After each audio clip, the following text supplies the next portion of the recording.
C'est bien sûr un travail d'équipe, celle de ce remarquable musée dirigé par Denis Buté et la conservatrice Charlotte Guinois, qui nous accueillent, les galeries qui nous soutiennent et bien sûr notre jury qui a sélectionné avec compétence les dossiers de candidature. Vous avez un très beau tableau de Robert Combas qui donne bien le sentiment qu'on voulait montrer dans cette biennale, où il dit « Je suis amoureux, je pleure ». Et l'explication est dans le tableau. On voit qu'il y a des petites voitures. Je pense que l'ami qu'il a dû se sauver. Je ne sais pas ce qui s'est passé. Ça a dû être brutal. Donc il pleure et puis il montre sa maison et on voit sa petite fenêtre allumée. Et donc il est très triste parce qu'elle l'a lâché. De l'autre côté, vous avez des sculptures de Birosa.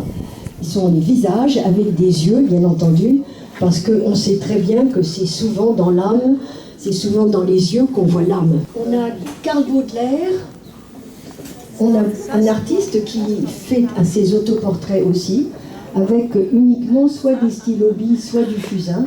Alors sur le parvis, nous avons une magnifique tête de granit. On la signale parce que c'est quand même pas facile d'arriver à tailler le granit et à faire des incisions très remarquables de Denis Monfleur. Vous avez la chance aussi d'avoir en plus petit que ce qu'on a mis sur la place le très beau Christian Lapie qui présente évidemment l'humanité. C'est évidemment des êtres humains qui sont représentés et qui sont en bois brûlé. Et ensuite Villanec qui présente des masques différents, tous en bois brûlé d'ailleurs, mais de différentes couleurs.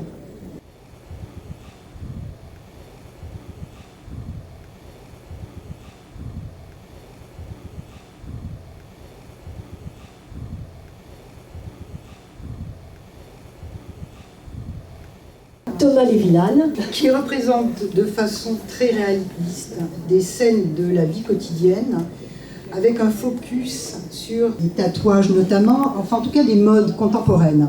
Donc il a voulu représenter des scènes un petit peu extraordinaires, de manière très réaliste, en transcendant finalement des scènes banales et quotidiennes, et sa peinture permet de les regarder d'une autre manière. Nous avons ici deux photographies de Orlan, qui est une artiste photographe, et pas seulement photographe en fait, je ne sais pas si vous la connaissez, c'est une femme qui a transformé son visage. Ensuite, nous avons un tableau de Dominique Fury qui parle des sites de rencontres. Que voilà, ce sont des personnages qu'on ne connaît pas. Ensuite, nous avons deux très belles photos de Dana Blum. Alors, si elle est là, elle va peut-être expliquer son œuvre. Bonsoir. Déjà, c'est ce que vous y voyez. C'est comme toute œuvre d'art. Voilà. Après, je peux vous dire ce que moi j'y mets. Donc, c'est une route que j'ai commencée en 2015 à Marseille. Je suis fille de réfugiés politiques. Donc, mon père a traversé deux exils dans sa vie. Celui de la révolution russe et celui de la révolution cubaine.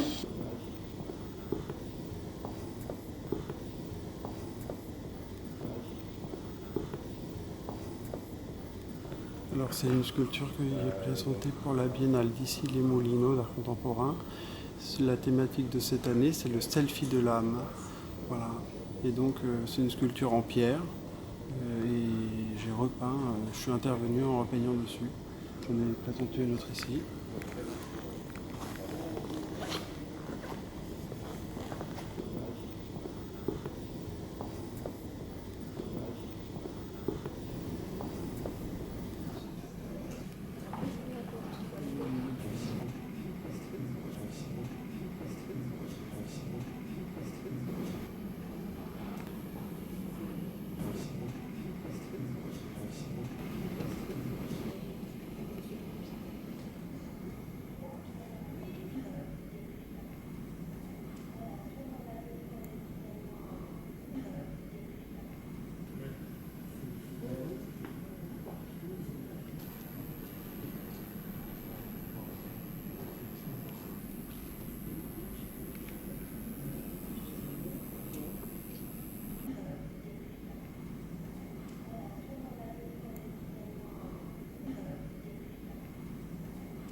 tableau qui était très connu de la Renaissance, où vous aviez les 4 artistes de la Renaissance. Elle a mis à la place tous ceux qui étaient les grands artistes de la période 1980-90, Adami, Hérault, Papandréa et Télémaque.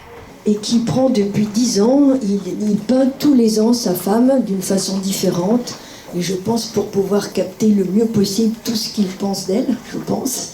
Voilà, donc c'est Elzévir et ces 2 tableaux. Vous reconnaissez sans doute des canettes de coca, qui ne sont pas choisies par hasard, c'est quand même l'objet emblématique de notre époque contemporaine. Muriel Banov peint donc des portraits sur les bouteilles de coca qui sont ensuite, je ne sais pas s'il y a des jets dans la rue, et c'est toute une symbolique du temps qui passe, hein, et de la société de consommation et de la manière dont notre image peut s'altérer ou évoluer. Alors, les sculptures qui sont sur ce socle, Mathéal, alors évidemment on raconte l'enfance avec ces sculptures d'une manière évidemment assez particulière. Et ce qui est surprenant, c'est l'association de 2 artistes avec 2 médiums différents. Donc, vous voyez le métal et la céramique. Donc c'est cette association qui va donner ces sculptures qui ont une présence absolument incroyable. Olivier Terral, alors si vous avez un petit peu de temps, vous pourrez écouter le témoignage de la femme qui est en train qui a été photographiée, et en fait c'est elle qui peint, sous la direction d'Olivier Terral. Ce sont ses empreintes. C'est une femme qui est malade. On parle de la maladie, on parle du cancer. D'ailleurs, on voit bien dans quel environnement elle est. Et ce sont ses empreintes digitales qu'elle applique pour faire son portrait. Donc il s'agit de son portrait. Et évidemment, il s'agit de remplir le plus possible les petites marques qui sont indiquées. Et c'est la longévité de sa maladie qui va lui permettre de terminer le portrait. Donc c'est assez poignant. Nous revenons avec un portrait de Thomas Lévis-Dan. Chantal, on s'est dit qu'on ne pouvait pas ne pas le prendre, parce que là c'est vraiment le selfie de l'âme. On est dans son miroir et on est dans le portrait contemporain. Rien n'aurait été possible sans mon binôme, Chantal Menson, commissaire d'exposition et ancienne présidente de la Biennale, grâce à son expérience et son infatigable engagement au service de cet événement. Je termine en vous disant que nous sommes très fiers, Chantal et moi, de cette exposition et de la concentration de talents artistiques réunis qui vont faire de la Biennale 2019 d'ici les Moulineaux un grand millésime. Je vous remercie.